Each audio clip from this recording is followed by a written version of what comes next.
juta rupiah.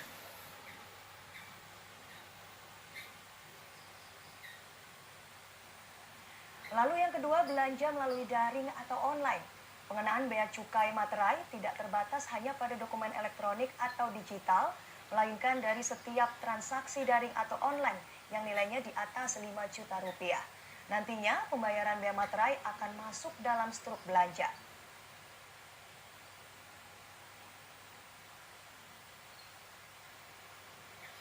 Selain jenis-jenis dokumen yang terkena biaya materai tadi, ternyata ada juga sejumlah dokumen yang dibebaskan dari biaya materai. Salah satunya dokumen yang berkaitan dengan pelaku usaha kecil dan menengah atau UMKM.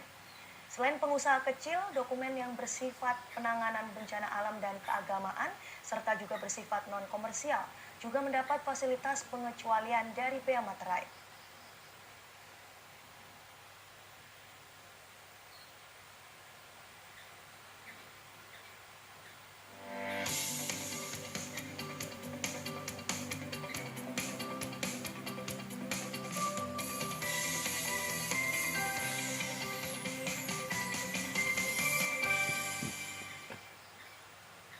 Dua kelompok warga di Jalan Tanah Tinggi Barat, Johar Baru, Jakarta Pusat kembali terlibat tawuran.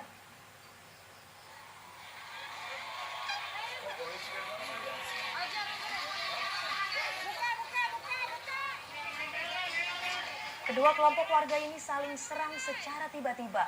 Diduga tawuran ini merupakan buntut dari tawuran sebelumnya.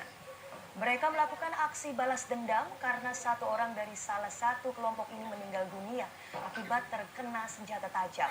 Polisi yang mengetahui kejadian ini langsung datang ke lokasi untuk melerai bentrokan.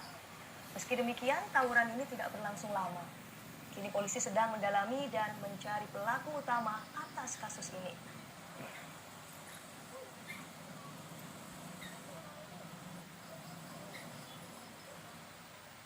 Sahabat RTV, sebuah tabung gas meledak di wilayah Cilincing, Jakarta Utara.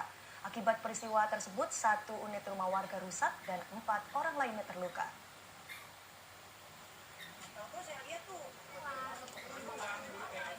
Ledakan tabung gas menghancurkan 1 rumah milik warga yang terletak di Jalan Kalibaru Gang Teratai, Cilincing, Jakarta Utara. Karena kuatnya daya ledakan, atap dan tembok rumah pun roboh. Selain merusak 1 rumah, ledakan tabung gas juga melukai 4 orang warga.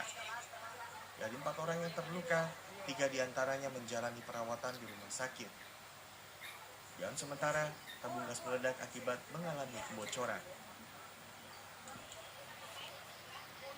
Yang bocor itu nggak langsung dikeluarin, ganti yang baru. Posisi yang bocor masih dalam bak, diredam di air, begitu nyalain yang baru langsung meledak. Kini, polisi masih menyelidiki penyebab pasti ledakan. Dari Jakarta, Aprianto, RTV. Proyek pembangunan Mass Rapid Transit atau MRT fase 2 koridor Bundaran HI Stasiun Kota resmi dikerjakan. Jembatan penyeberangan orang di depan halte Bank Indonesia pun dibongkar terlebih dahulu. Untuk mengetahui proses pembangunannya, berikut laporan Salsabila Al-Katiri dan juru kamera Feba Alexander.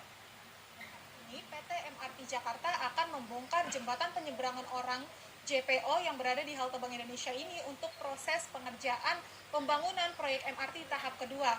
Nah, untuk kondisi hari ini, kondisi JPO hari ini memang masih ditutup, tidak ada lagi aktivitas dari warga yang menaiki JPO ini, dan selanjutnya proses untuk pembongkaran JPO ini akan berlangsung selama 20 hari, terhitung mulai hari ini, 4 September hingga 24 September 2020.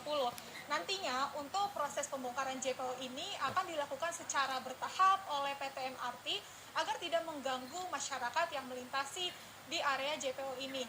Dan untuk tahap pertama nanti akan dimulai pada hari ini, yaitu untuk pembongkaran JPO di sisi bagian barat, yaitu untuk dimulai pada tanggal 4 hingga 9 September, dan selanjutnya untuk pembongkaran JPO bagian tengah, yaitu untuk tanggal 10 hingga 14 September, dan dilanjutkan untuk pembongkaran tangga JPO pada tahap ketiga, yaitu yang dimulai pada tanggal 10 hingga 17 September. Selanjutnya di tahap 4 dan 5 nanti akan dilakukan pengangkatan gelagar pada JPO. Dan selama proses pembongkaran JPO ini nantinya akan dilakukan rekayasa lalu lintas oleh pihak MRT. Dan berikut kutipan wawancara kami dengan Kepala Departemen Corporate Communication MRT, Ahmad Pratomo. Untuk